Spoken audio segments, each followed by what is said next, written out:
अब अगर हम डिजायर्ड नेचुरल रिस्पांस की बात करें तो डिजायर्ड नेचुरल रिस्पांस में हम इन्हीं दोनों फैक्टर्स को कंबाइन कर रहे हैं, desired relative stability and damping ratio criteria को.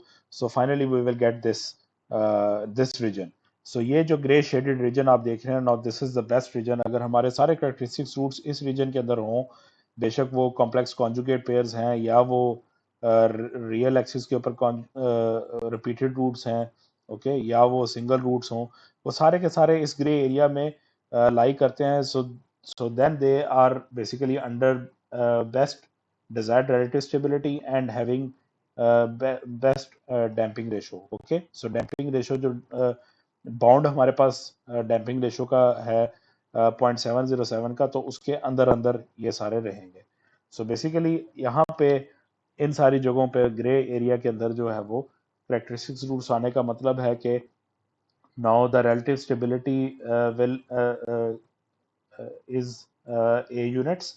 Okay, so A units relative stability होने का मतलब है कि अब natural response जो है वो as quickly as e raised to power minus at decay कर रहा होगा. Okay, और इसी तरह से जो डैम्पिंग है कॉन्जुगेट पेयर्स की, वो डैम्पिंग भी जो है वो with damping ratio, damping angle 45 degree के साथ और डैम्पिंग रेशो 0.707 के साथ जो है वो बेसिकली अपनी ऑसिलेशंस को डैम्प कर रहे होंगे. Okay, so this is the best criteria of desired natural response with both relative stability and damping ratio point of view.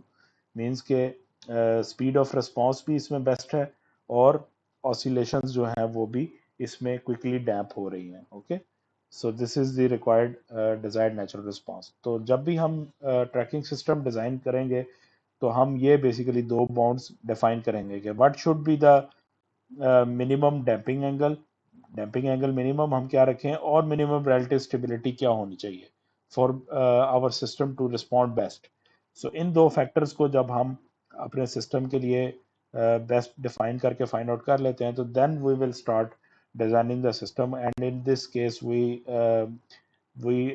Take care of this thing कि सारे के सारे करेक्टरिस्टिक्स रिस्पॉन्स जो है, रूट्स जो हैं वो इस ग्रे एरिया के अंदर आए, ताकि सिस्टम का नेचुरल रिस्पॉन्स इंश्योर हो जाए कि वो अब क्विकली डिके कर रहा है और उसमें ऑसिलेशन भी ज़्यादा नहीं है, उसमें डैम्प भी वो डैम्प भी क्विकली हो जाएगा.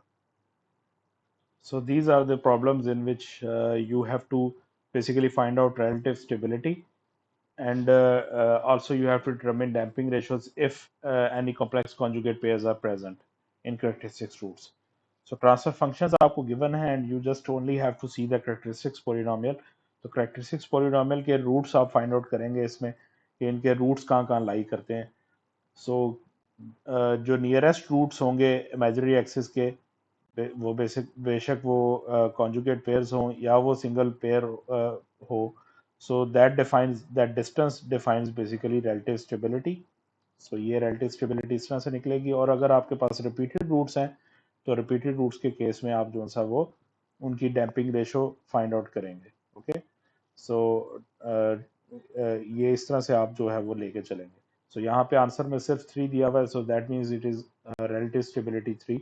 नियरेस्ट रूट जो सा वो -3 के ऊपर होगा और इसमें कॉन्जुगेट पेयर्स जो सा वो नहीं है, क्योंकि आंसर्स में हमें जो सा वो डैम्पिंग रेशो की वैल्यू नहीं दी हुई. ओके, इसी तरह से नेक्स्ट प्रॉब्लम में देखें तो इसमें अब आप इसके कैरेक्टरिस्टिक्स रूट को देखेंगे तो यहाँ पे जो है वो अब ये रिपीटेड रूट्स का केस आ रहा है.